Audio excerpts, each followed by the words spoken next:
Atau maju boleh, maju boleh. Saya maju. Hindu, Hindu, Hindu. Hindu. Hindu mana? Gak ada. Buddha? Gak ada, yang lain, sudah.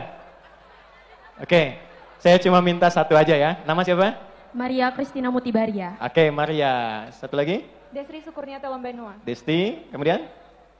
Ananda Patricia. Ananda Patistia, saya panggil Tia ya. Oke, Nanda, oke. Maria, masing-masing satu-satu sebutkan satu ayat dalam kitabnya aja. Satu ayat aja. Oke.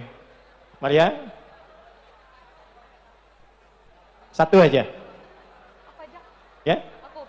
Bebas. Oke, kita pindah dulu. Yohanes 3 ayat 16, beginilah bunyi firman Tuhan. Ya. Karena begitu besar kasih Allah akan dunia ini, maka ia mengaruniakan anaknya yang tunggal, Ya. supaya orang yang percaya kepadanya tidak binasa, melainkan beroleh hidup yang kekal. Amin. Baik. Alhamdulillahirabbil alamin.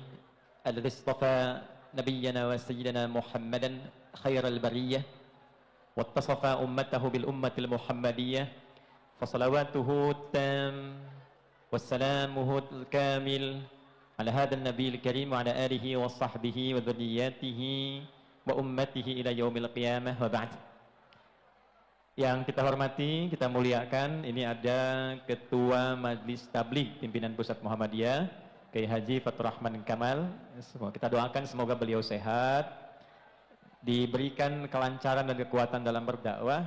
Ini tokoh penting, ya, saya sampaikan tokoh penting dan kemarin mewakili juga Indonesia dalam Muktamar Al-Quran di kota. Kita beri tepuk tangan dulu ya. Nah. Kemudian di sini ada Pak Warek. Nah, ini bidang adik-adik semua. Kita doakan semoga mood beliau selalu baik. Karena kalau moodnya tidak baik, nanti kalian juga bermasalah dalam kuliah. Ya. Ini ada Kepala Laik, ya, Lembaga Al-Islam dan Kemuhammadiyahan. Mudah-mudahan semakin Islami dan semakin bisa menanamkan nilai Muhammadiyah dalam kehidupan. Saya berdiri boleh ya? Nah, izin ya. Bismillah. Apa kabar semuanya? Baik. Ini mentor ya? Mentor apa kabar? Baik. Selamat datang di kampus emas menuju generasi yang mencerahkan dan berkemajuan Universitas Muhammadiyah Riau. Ya. Teman-teman sekalian, saya langsung saja karena waktunya terbatas. Di setiap kampus, dimanapun, itu akan ada sesi yang sangat penting yang menjadi landasan untuk take off masa depan pendidikan kita. Nah, masa itulah yang kita kenal dengan orientasi, yang sekarang kita ada di dalamnya. Dan ini yang paling menentukan. Saya mohon maaf untuk teman-teman semua, orang menganggap bahwa yang terpenting di dunia kampus itu saat kuliah. Bukan.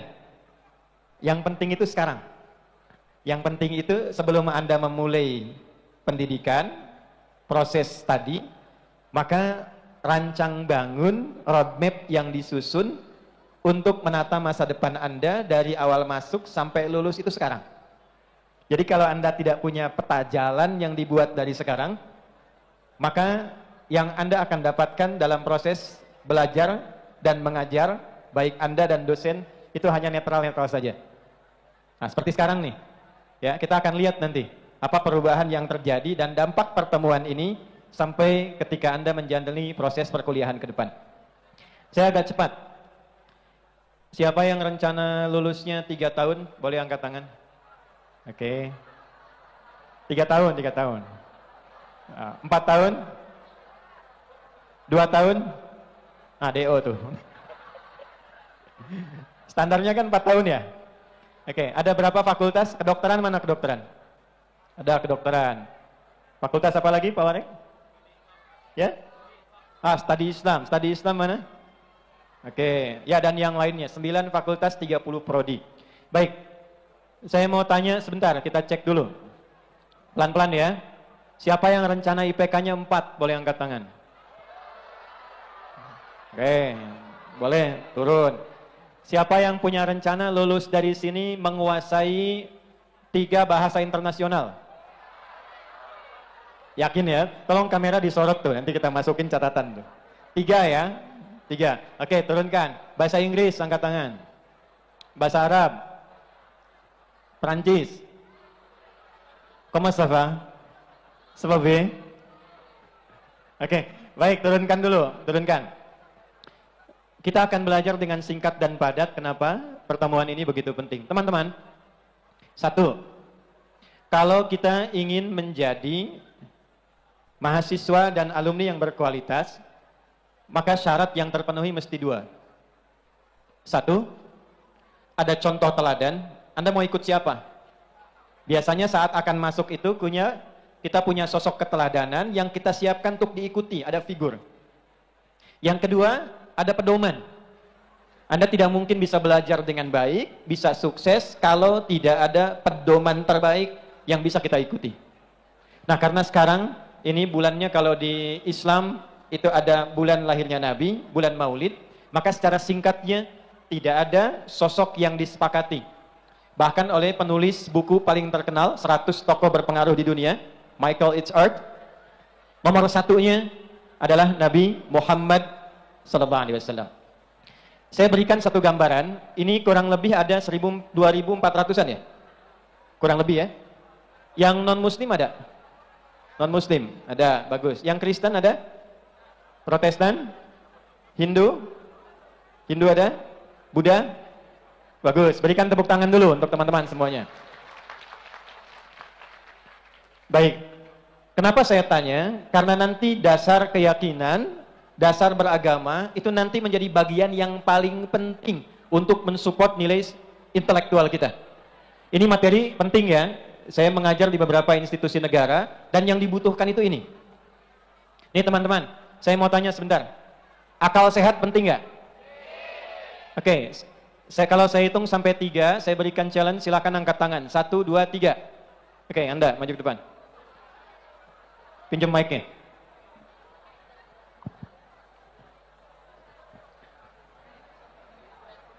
Dah. Namanya siapa?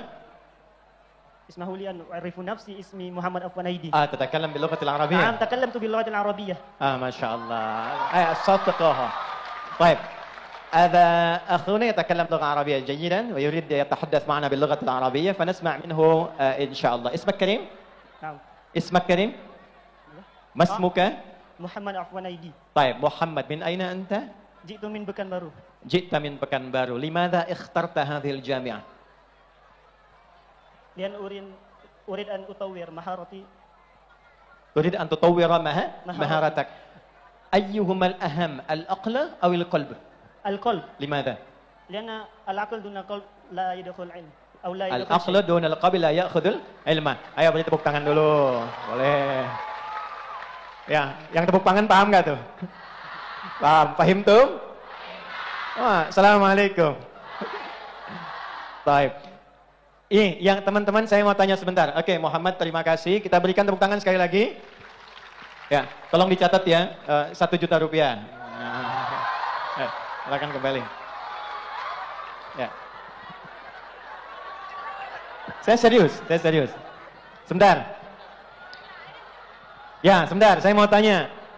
Penting mana akal yang sehat atau hati yang sehat? Boleh angkat tangan, 1, 2, 3. Cepat. Saya ulang. 1, 2, 3. Turunkan dulu. 1, 2, 3. Ya, perempuan. Nah, boleh. Ya, silakan. Kasih mic-nya. Tidak usah maju, di situ aja. Oh, boleh, nih, boleh. Baik. Saya tanya sebentar. Penting mana akal yang sehat atau hati yang sehat? Hati yang sehat. Kenapa? Karena dengan hati yang sehat, akal juga ikut sehat. Karena kalau cuman akalnya yang sehat, hatinya tidak sehat, maka akan rusak. Baik, 1. Pertanyaan kedua, agak cepat. Yang memberikan perintah untuk mengerjakan sesuatu itu hati atau pikiran? Hati. Hati, yakin? Yakin. Fungsi akal apa? Untuk berpikir. Untuk berpikir, yakin? Yakin. Baik, 1 juta ya. Oh, disimpan dulu. Dah, berikan lagi mic-nya. Nih, lihat sini, sebentar, pelan-pelan. Ya, nanti setelah itu saya tanya lagi. Lihat sini. Dah, sebentar. Hitungan ketiga, semua diam ya. 1, 2, 3. No, yeah, I count to 3. 1, 2, 3, you are silent, alright? Okay, 1, 2, 3. Oke, lihat sini baik-baik. Riset membuktikan ternyata yang paling bisa mempercepat seorang sukses dalam belajar itu bukan akalnya, tapi hatinya. Akal itu sekalipun disebut sehat, dia hanya berfungsi merumuskan pikiran supaya mudah dieksekusi oleh fisik. Misal nih, saya mau bicara, bagaimana cara bicaranya bisa terukur, lancar, ngukur mic-nya bagaimana. Nah itu yang memfungsikan formulasinya akal. Tapi dia nggak ngasih perintah. Apakah bicaranya baik, bicaranya buruk, dia nggak ngasih perintah. Yang memberikan perintah itu ini, hatinya. Jadi semakin pintar orang, tapi kalau hatinya bermasalah, maka kepintarannya hanya akan digunakan untuk membuat hal-hal yang salah. Tapi kalau hatinya baik, semakin pintar orangnya, maka semua kepintarannya itu akan digunakan pada segala hal yang bermanfaat dan baik. Nah, ada riset yang kedua. Ternyata kecerdasan spiritual itu kalau bisa dieksplor dengan lebih baik, itu bisa menjadi katalis penguat bagi kecerdasan intelektual supaya dia bisa mendapatkan kuantum intelektual. Bisa lompat kepintarannya. Nah, kenapa saya tanya tadi, yang Muslim, yang Kristen, yang Protestan, ya, Katolik, Kristen, kemudian Hindu, Buddha, betapapun Anda berada di satu kampus Universitas Muhammadiyah Riau ini, yang mesti Anda mulai pertama kali bukan bagaimana cara saya bisa meningkatkan kepintaran intelektual, menghafalnya kapan, memulainya kapan, tapi yang paling penting dasar dari awal kita berada di kampus ini, bagaimana bisa meningkatkan nilai spiritual kita sehingga dengan itu bisa mempercepat nilai-nilai intelektual kita. Ini saya tawarkan, kalau Anda bisa jawab ini hadiahnya lebih besar, 5 juta rupiah. Saya serius ya. Undang-Undang Pendidikan nomor 20 tahun 2003. Itu clue-nya. Angkat tangan. Undang-Undang Pendidikan, Undang-Undang Sisdiknas nomor 20 tahun 2003. Itu clue-nya, nggak usah buka Google. Angkat tangan. Anda, silakan maju ke depan.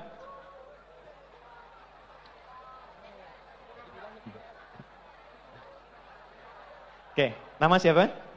Muhammad As'ad. Muhammad As'ad, pakai mic-nya. Di fakultas apa? Ilmu komunikasi. Komunikasi, oke, beri tepuk tangan dulu. Asal dari mana? Pekanbaru. Pekanbaru. Saya cuma minta, tolong bacakan poin menimbang nomor 2. Banyak. Pilih salah satu, boleh. Kita turunkan pelan-pelan. Apa tujuan dari pendidikan? Mencerdaskan kehidupan bangsa. Baik, apa lagi?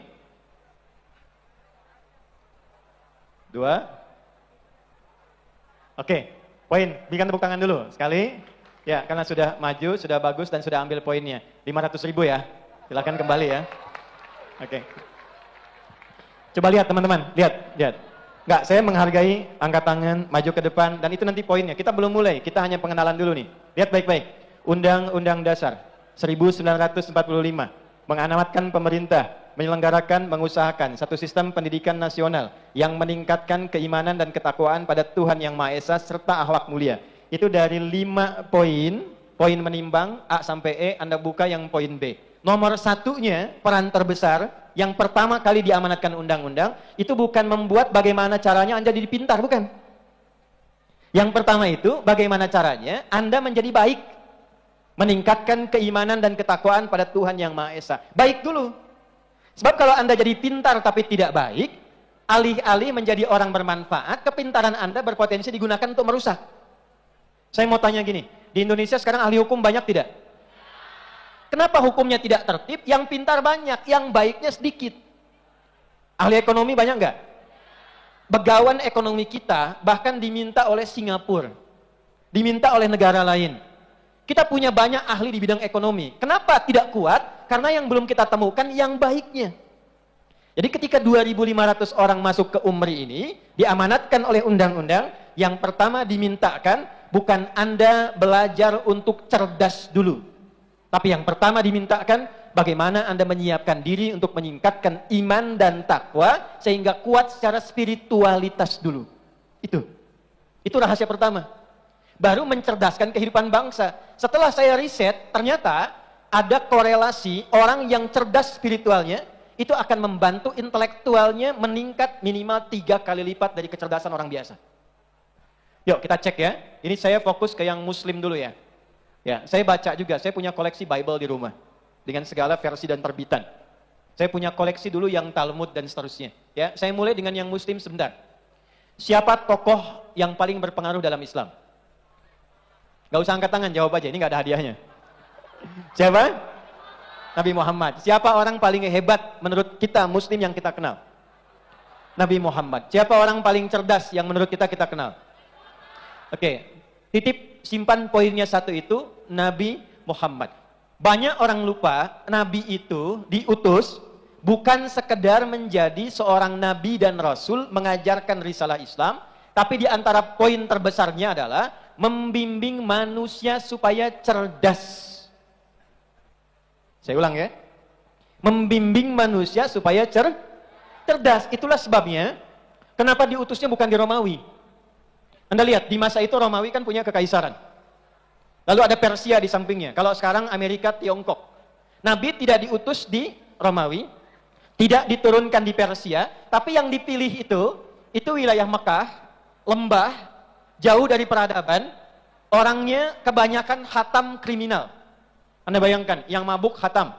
Gak banyak orang tahu di era itu, orang pemula mabuk itu mabuknya 5 kali, itu pemula.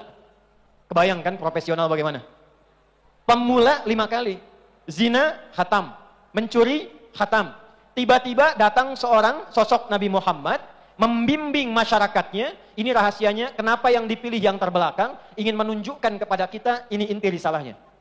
Anda bisa bayangkan, tiba-tiba orang yang terbelakang ini, tidak ada peradaban, bisa bangkit, memberikan pengaruh ke dunia, memberikan sinar, dan menjadi jembatan peradaban hingga di barat saat ini. Ternyata setelah diriset, apa yang dibawa Nabi Muhammad salah satunya adalah petunjuk membentuk ciri manusia dengan tingkat intelektualitas yang tinggi. Yuk kita mulai masuk ke Quran sebentar. Ini yang mau saya tunjukkan kepada adik-adik, khususnya yang muslim. Kenapa Anda sekarang punya pelajaran khusus, dikerjasamakan dengan kami di Jakarta, untuk membentuk manusia Quran, ini saya berikan pengantarnya. Ternyata salah satu yang diajarkan oleh Nabi, untuk membentuk generasi emas yang berpengaruh pada dunia itu, adalah kurikulum yang langsung diturunkan oleh Allah kepada beliau sallallahu alaihi wasallam. Saya mau tanya sebentar. Kitabnya Nabi Musa apa? Kitabnya Nabi Isa apa? Nabi Daud apa? Nabi Muhammad apa? Al-Quran itu bukan hanya kitab bacaan, tapi kurikulum kehidupan. Di dalamnya ada 6.236 ayat. Ada topik-topik, di antara topik yang paling penting yang terkait dengan kebutuhan Anda sekarang adalah topik pengetahuan. Anda keluarkan topik itu, maka Anda menjadi terbaik di zamannya dan tersukses di setiap bidang yang bisa Anda pilih dan Anda tekuni. Yuk kita keluarkan, kita cek pelan-pelan. Siapa yang hafal Quran boleh angkat tangan, yang muslim. Angkat tangan.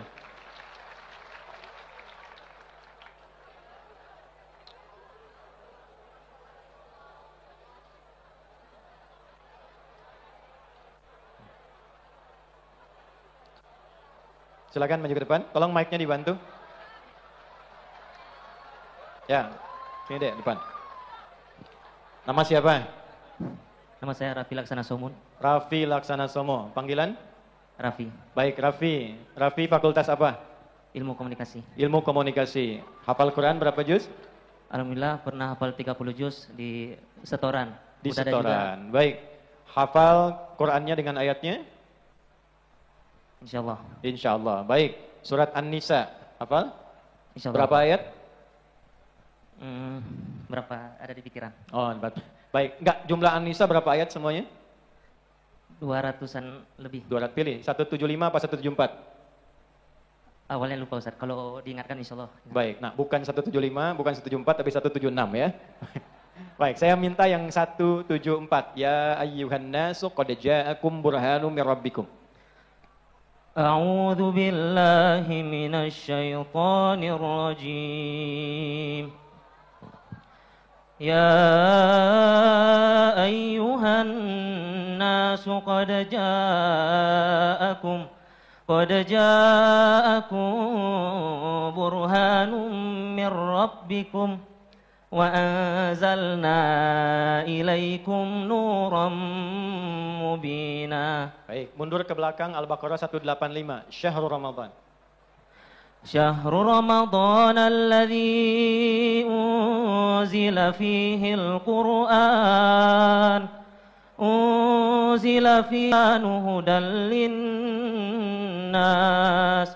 هدى للناس وبينات من الهدى والفرقان. Cukup, itu dulu yang saya inginkan. Anda mahasiswa baru ya? Baik, boleh gunakan mic-nya. Ya, Di sini rencana berapa tahun? Insyaallah dikejar kumlot, Ustaz. Kejar komlot. Baik, beri tepuk tangan dulu. Ya. Beasiswa atau bayar? Alhamdulillah beasiswa, Ustaz. Beasiswa. Sampai full? Full. Sampai selesai? Sampai selesai. S1 aja apa S2 juga? S1. S1. Baik. Ya, kita beri tepuk tangan dulu ya. S1 rencana mau berapa tahun?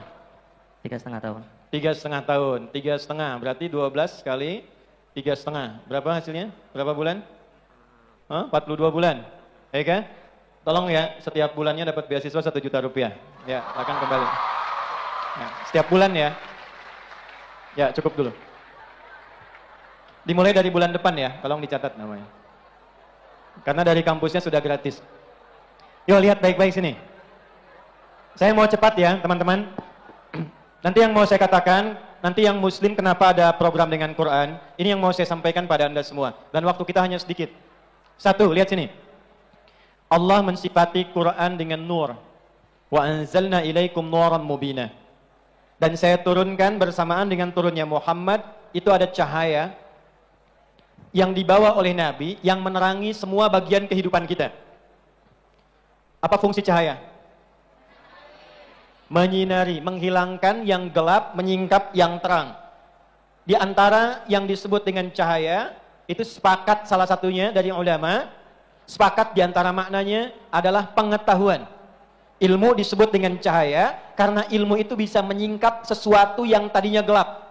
Anda tidak tahu gelap, ada ilmu jadi terang. Anda tidak mengerti gelap, ada ilmu menjadi paham. Maka ketika Quran disebut dengan nur, bagian dari isi Quran itu di dalamnya ada petunjuk-petunjuk untuk meningkatkan dan menguatkan nilai pengetahuan kita. Nah, inilah yang ketika dikeluarkan oleh ulama, disimpulkan setidaknya di Al-Baqarah ayat 185 yang tadi adik kita bacakan. Lihat baik-baik. 1. Syahrul Ramadan alladzi unzila fihil Qur'an hudan linnas. Quran diturunkan di bulan Ramadan, istimewa, tapi kebanyakan orang nggak tahu keistimewaannya. Tahunya cuma untuk baca aja. Jadi muslim yang baik baca Quran, mulai dari Iqra supaya bisa baca. A fata a fa fata fa lam doma u lu apa lu kan? Iqra baca. Nah, itu bukan poinnya. Poinnya itu paham isinya, paham petunjuknya, pakai sesuai kebutuhan kita. Ternyata di antara ayat-ayat itu ada ayat yang isinya tentang pengetahuan yang kalau kita bisa terapkan dalam hidup, 1, bayyinatim, kita akan punya kemampuan untuk menjelaskan apapun yang ditugaskan kepada kita. Apapun yang ini Anda ketahui. Kemudian Furqan, Anda punya kemampuan untuk selalu menganalisis sehingga bisa membedakan mana yang baik, mana yang buruk, mana yang benar, mana yang salah, apa yang jadi kebutuhan Anda, apa yang bukan jadi kebutuhan Anda. Disinilah kemudian dirinci di ayat lain ditemukan rumus 5K. Inilah yang saya harap Anda bawa saat nanti Anda belajar di kampus secara formal. Ada berapa? 5 apa namanya? Sebelah sini, 5 apa namanya? Sini, 5 apa namanya? Kurang kencang, 5 apa? Yang ini 5 apa? Percepat. K1 kritis. Apa namanya? Ingat baik-baik adik-adik ya. Saya mengajar di Indonesia, saya mengajar di luar Indonesia. Kita punya asosiasi 20 negara. Di Amerika, di Kanada, di Jepang. Saya ngajar di Belanda, kita ngajar di Den Haag, di Utrecht. Yang mau saya katakan bukan tempat mengajarnya. Sedunia sekarang sepakat bahwa yang dibutuhkan manusia di era abad 21 itu inilah 5K ini. Dan ini Anda tidak akan dapatkan ketika keluar kampus. Anda hanya akan dapatkan ketika Anda ada di kampus. Ini roadmap kita. K pertama kritis. Selalu berusaha menjadi mahasiswa yang kritis, mahasiswi yang kritis. Mohon maaf, jangan menjadi mahasiswa yang hanya menerima pengetahuan apa adanya, datang ke kelas, duduk paling belakang, nggak pernah nanya, titip absen, besok ujian, pinjam catatan teman, ikut dan selesai. Itu bukan tipikal yang diinginkan menuju generasi emas. Pastikan semua apa yang Anda pelajari, Anda punya sifat kritis, tidak paham, tanyakan. Jangan pernah Anda masuk kelas dan keluar kelas dalam suasana yang sama. Apa bedanya Anda masuk dengan keluar kelas? Masuk kelas, Anda tidak tahu. Keluar kelas, Anda tahu. Tidak mungkin Anda mendapatkan pengetahuan baru kalau Anda tidak punya sifat kritis.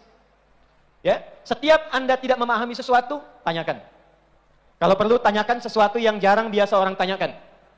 Ini bagian pertama. Kalimat saya mungkin sekarang terdengar biasa, tapi ini yang akan menentukan Anda 4 tahun ke depan, 3 tahun ke depan, dan apakah Anda diwisuda dalam keadaan mahasiswa terhormat dengan prestasi tinggi atau orang biasa-biasa saja. Ingat, 1, upayakan kritis dalam setiap mata kuliah untuk memastikan semua yang kita pelajari dipahami dengan baik. 1. 2, kreatif. Apa namanya? Baik, saya berikan gambaran pertama dari Quran. Semua nabi yang diutus untuk menjadi rasul, itu semua mencontohkan sikap kritis. Dan sifat kritis ini hebatnya mengantarkan pada sifat kreatif. Tahu Nabi Ibrahim? Saya ulang, tahu Nabi Ibrahim? Saya tanya, yang bisa jawab, jawabannya 3 juta rupiah. Oke? Ya, tarik napas dulu. Pertanyaan besarnya, sikap kritis apa dari Nabi Ibrahim yang pernah disampaikan kepada Allah secara langsung? Saya hitung sampai 3 nih. Ya. Beri tepuk tangan.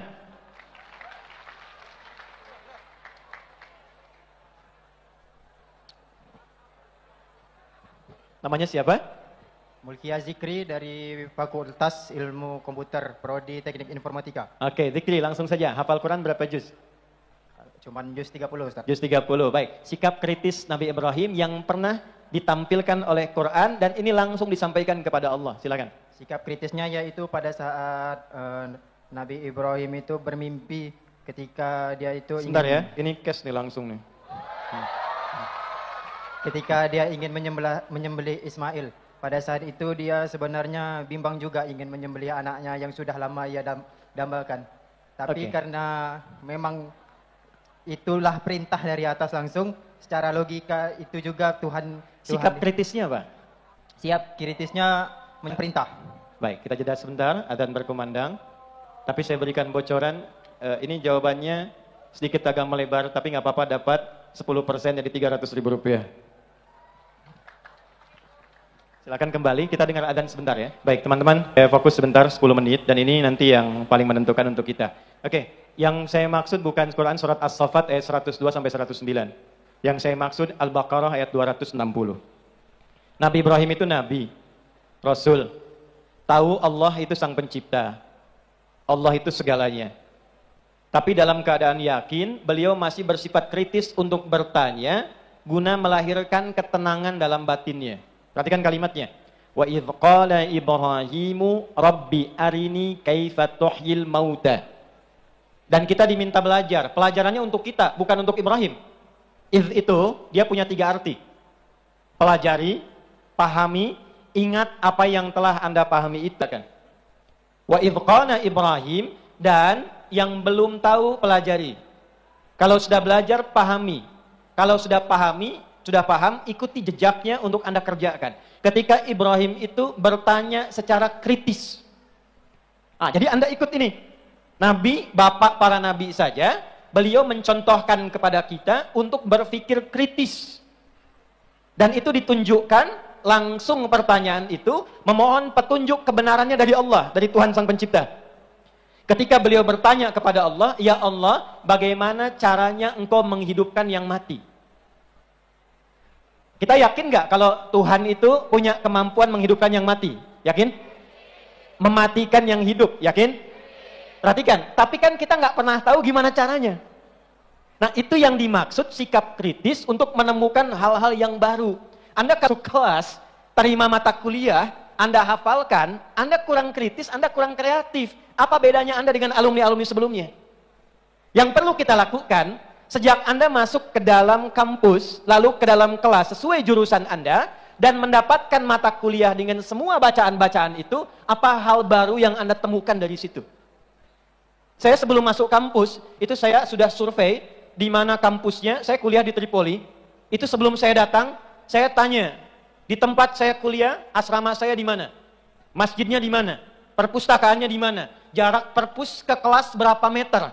Saya masuk jam berapa? Istirahat jam berapa? Itu saya manfaatkan sampai masuk ke dalam perpustakaan, itu peta perpustakaan sudah ada di kepala hari pertama saya masuk kampus.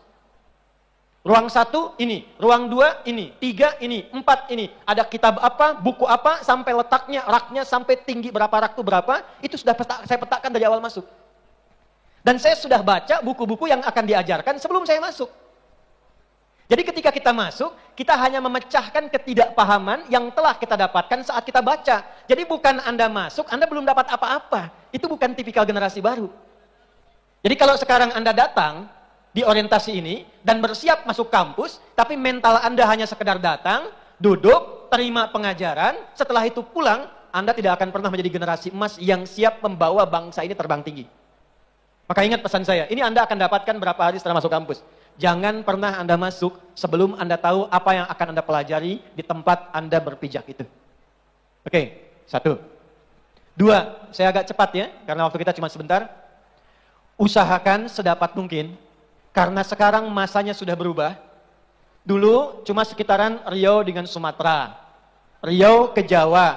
Sekarang teman-teman, Anda bikin status saat ini di sini yang mengakses sudah orang Amerika.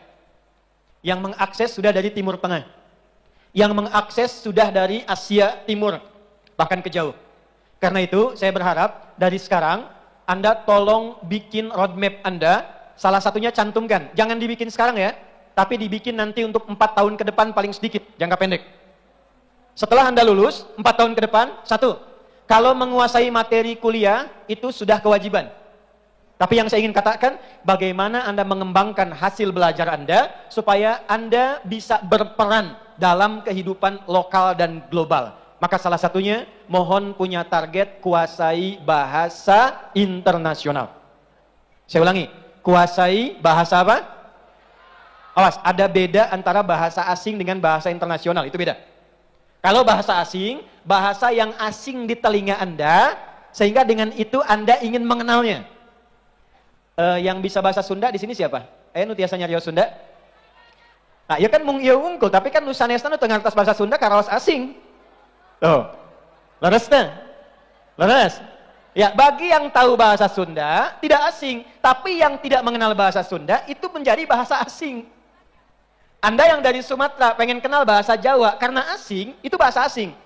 Tapi apakah itu menjadi bahasa pergaulan sesuai dengan target-target kita? Saya mohon selain bahasa lokal dari tempat Anda berada, upayakan coba sekarang, karena sekarang dunianya kecil, Anda tuliskan, bergaulnya akan kemana, cita-citanya apa, 4 tahun dari sekarang Anda akan berada di mana, sedang mengisi apa, sedang mengerjakan apa, nulis jurnal di mana, berperan sebagai apa, di tempat mana, keluarkan bahasa yang sedang Anda tuju 4 tahun ke depan.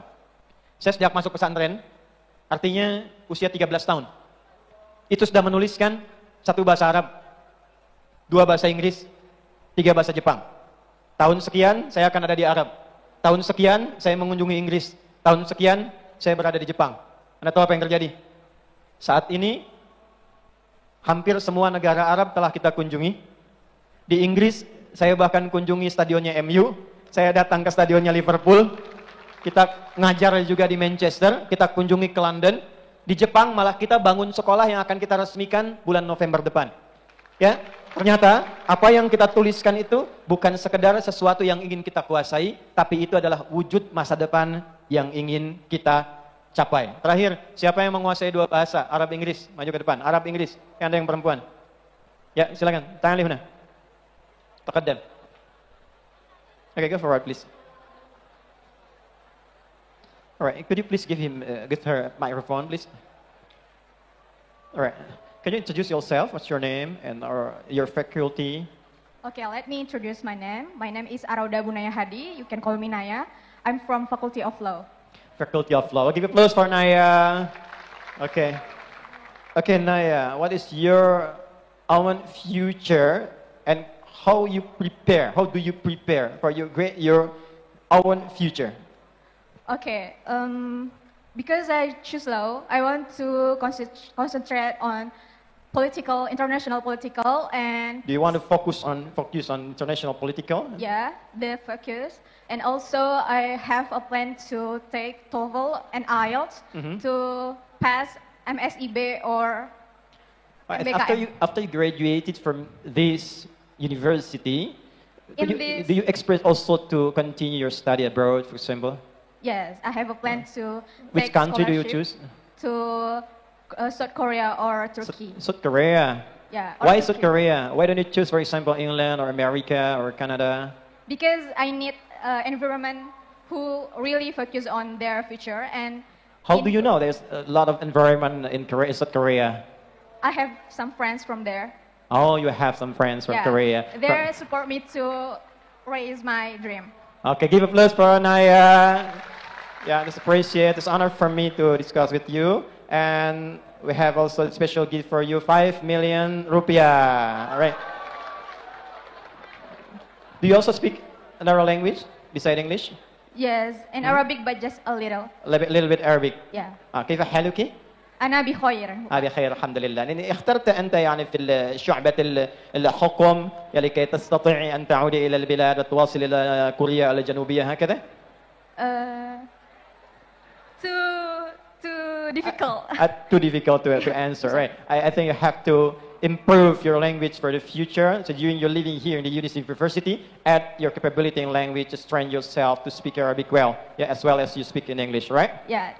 أنا أرجو منك أن تتعلمي أيضا اللغة العربية كما تحدثت اللغة الإنجليزية وتستطيعين في المستقبل أن تسهم ليس فقط في الخارج لكن هنا في إندونيسيا في الشؤون القانونية. فهمتي؟ لا. Oke, silakan kembali ya. Berikan tepuk tangan 5 juta untuk Naya. Oke. Teman-teman, saya pengen lebih ya, pengen lebih. Saya belajar. Sampai hari ini saya belajar. Saya belajar bahasa Jepang. Genki desu ka? Watashi wa Indonesian wa desu. Ya, saya belajar bahasa Prancis. Comment ça va? Ça va bien? Edam. Baik ya, itu yang ingin saya sampaikan terakhir. Bagi yang dapat hadiah, kita akhiri. Tolong yang tadi saya dapat apresiasi, maju ke depan, boleh? Saya mau berikan cash. 1, 2, 3, silakan. Tadi yang dapat hadiah, siapa saja? Maju ke depan. 1, mana lagi? 2, 3. Satu lagi. Yang cash langsung sudah ya? Ya, Anda? Mana lagi? Silakan. Bagi 2 aja, sebagian di sini, sebagian di sana. Mas Fadil, sudah siap? Sebelah sini. Ya, kalau sebelah sana jatuh nanti. Sini. Geser sedikit. Oke. Kenapa? Oh ya. Yang 1 juta mana tadi? 1 juta. Baik. Ini yang 500 ya Pak? Antum ya? 500. Yang 1 juta lagi? Ini ya. Baik. 5 juta untuk Naya. Baik. Oke. Untuk, tadi nama siapa? Rafid kan dapat 48 juta. Nah ya, insya Allah setiap bulan 1 juta ya. Mau saya transfer per 6 bulan atau setiap bulan? Setiap bulan. Ibu ada? Ayah ada? Coba minjem mic-nya. Mic-nya pinjam. Ini saya cuma mau tanya, ibu ada nggak? Ada Ustaz. Ayah ada nggak? Ada. Pertanyaan saya cuma satu, kalau saya mau kasih pilihan, dapat 48 juta atau ngasih hadiah ibu dan ayah umroh?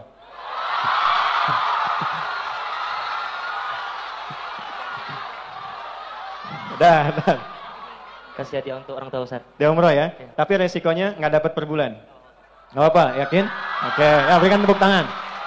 Ya, terima kasih untuk David. Hadiahnya diganti ya. Mas, mana staf saya? Diganti ya. Hadiahnya umroh untuk kedua orang tuanya. Ya, dah. Plus 48 juta tetap ya. Oke.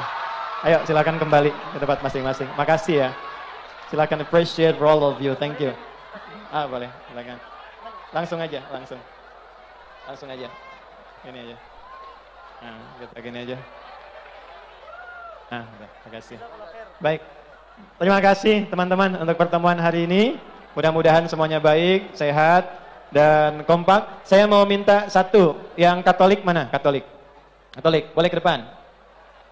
Kristen, Protestan? Boleh? Oh, sisi sini ya, gantian, sisi sini. Nggak boleh. Oke, di bawah ya. Atau maju boleh, maju boleh. Saya maju. Hindu mana? Gak ada. Buddha? Gak ada, yang lain, sudah. Oke, saya cuma minta satu aja ya. Nama siapa? Maria Kristina Mutibaria. Oke, Maria. Satu lagi? Desri Sukurniati Lombenua. Desti, kemudian? Ananda Patricia. Ananda Patistia, saya panggil Tia ya. Oke, Nanda, oke. Maria, masing-masing satu-satu sebutkan satu ayat dalam kitabnya aja. Satu ayat aja. Oke. Maria? Satu aja. Ya? Bebas. Oke, kita pindah dulu. Yohanes 3 ayat 16, beginilah bunyi firman Tuhan. Ya. Karena begitu besar kasih Allah akan dunia ini, maka ia mengaruniakan anaknya yang tunggal, Ya. supaya orang yang percaya kepadanya tidak binasa, melainkan beroleh hidup yang kekal. Amin. Baik, terima kasih. Nah, yang orang Islam tahu nggak ayat Quran? Terkait dengan Isa atau Yesus Kristus. Quran surah 19, suratnya Maryam, di ayat ke-31. Siapa yang hafal? 5 juta. Tidak, siapa yang hafal? Qala inni abdullahi ataniyal kitaba wa ja'alani mubarakan ainama wa awsani bis shalah. Tuhan telah mengutus aku untuk menjadi penyebar risalah yang terbaik dan membawa berkah kepada siapapun yang aku ajarkan. Mirip ya? Oke, John, terakhir. Matius 7 ayat 7, begini firman Tuhan. Mintalah maka kamu akan diberikan, carilah maka kamu akan mendapatkan, ketoklah pintu maka akan dibukakan bagimu. Baik, ulangi sekali lagi pelan-pelan. Matius 7 ayat 7, mintalah maka akan diberikan kepadamu, carilah maka kamu akan mendapatkan, ketoklah maka pintu akan dibukakan bagimu. Baik, kira-kira tahu nggak di Quran ada yang ayat mirip seperti ini? Quran surah kedua ayat 186. Wa idza sa'alaka ibadi anni fa inni qarib ujibu da'watad da'i idza falyastajibu wal yu'minu la'allahum. Kalau kamu butuh apapun, mintalah kepadaku, maka aku akan kabulkan dan berikan jawaban kepadamu seperti yang kau inginkan. Maka yakinlah kepadaku, aku berikan petunjuk kepadamu untuk memudahkan urusanmu. Mirip ya? Karena itu saya mau katakan kenapa saya tanya. Saya ingin tegaskan dari Umri kita ingin memberikan inspirasi toleransi beragama yang tinggi. Bahwa perbedaan keyakinan itu tidak menghalangi kita untuk semangat belajar, membangun hubungan baik dan bekerja sama untuk mensukseskan kampus kita demi negeri kita dan demi kesatuan negara Republik Indonesia yang kita cintai. Sepakat? Oke, masing-masing 1 juta rupiah ya. Oke, terima kasih banyak. Silakan sama-sama. Silakan kembali. Tolong disiapkan ya. Oke, teman-teman, terima kasih untuk pertemuan hari ini. Very proud to be part of this university. And thank you for attention. أنا فرح وسعيد جدا بأن أكون عضوا من هذه الجامعة المباركة وشكرا لكم على حسن اهتمامكم. شكرا. Thank you. السلام عليكم ورحمة الله وبركاته.